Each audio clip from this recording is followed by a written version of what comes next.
তো বন্ধুরা দেখুন টায়ার কিভাবে রিপেয়ার করা হয়। টিউবলেস টায়ার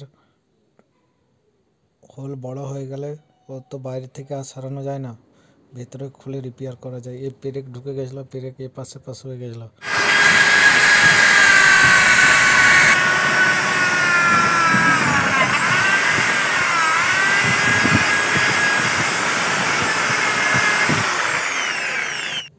দেখুন এই অমনি প্যাঁচটি টায়ারের মধ্যে ভেতরের দিক থেকে বসানো হবে। প্রথমে এটা অমনির যে টিউবের আঠা পাওয়া যায়, এই আঠা দিয়ে পেস্ট করা হচ্ছে।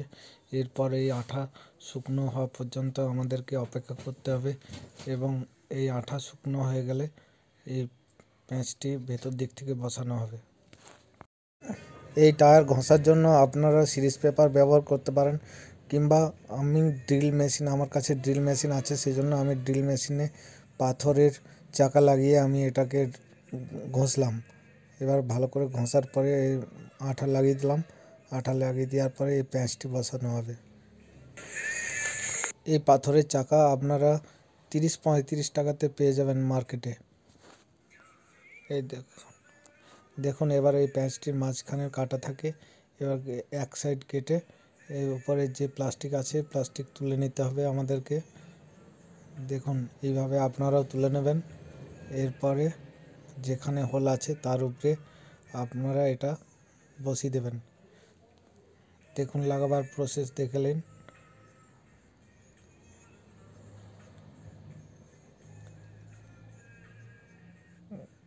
এক সাইড প্রথমে বসানোর পরে তারপর আর এক সাইডের যে প্লাস্টিক আছে এই প্লাস্টিক আমাদেরকে তুলে নিতে হবে। এই প্লাস্টিক উঠিয়ে নেওয়া হচ্ছে,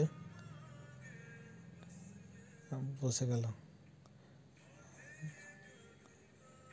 এরপর এই টায়ার আপনারা আবার টিউবলেস করতে পারবেন। ভালো করে বসিয়ে নেবেন যাতে বাতাস না লিক করে। ভিডিওটি লাস্ট পর্যন্ত দেখুন, টায়ার রিপেয়ারিং প্রসেস আপনারা বুঝতে পারবেন। এবার যে ওই টায়ার যে ঘষা হয়েছিল ওরই ডাস্ট ওই যে বড় হোলটি হয়েছিল ওই হোলটির উপরে দিয়ে তারপর ফেভিকুইক দিয়ে দিতে হবে। ফেভিকুইক দিয়ে দিলে ওই হোলটি জাম বন্ধ হয়ে যাবে। ভেতর থেকে তো বন্ধ হয়ে গেছে, এবার উপর থেকেও বন্ধ হয়ে যাবে। আমরা ফেভিকুইক এর উপরে 2 ফোঁটা ফেভিকুইক দিয়ে দিলে এই হোলটি বন্ধ হয়ে যাবে। একটু টিপে টিপে বসিয়ে নিতে হবে। রাবারের যে ডাস্ট আছে এই ফেভিকুইক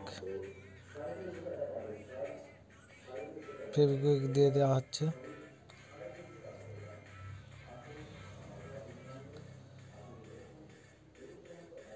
দেখুন এর উপরে আমরা আবার শুকনো যে ডাস্ট আছে সেই ডাস্ট আর কিছুটা দিয়ে দিচ্ছি। এরপর উপর থেকে আরেকবার চেপে চেপে বসিয়ে দিলাম। আমাদের টায়ার রিপেয়ার করা প্রায় কমপ্লিট। এবার টায়ার ফিটিং করে দিলেই হবে। এরপর আপনারা ওই টায়ার ঘষা যে রোলার পাওয়া যায় ওই রোলার দিয়ে ওই প্যাঁচটির উপরে ভালো করে স্টিচ করতে থাকুন। এবার প্যাঁচ একবারে ফিক্সড হয়ে যাবে, টেনেও ওঠানো যাবে না। ভিডিওটি ভালো লাগলে অবশ্যই সাবস্ক্রাইব করবেন চ্যানেলটিকে, আর ভিডিওটিতে একটি লাইক দিয়ে দেবেন। ধন্যবাদ।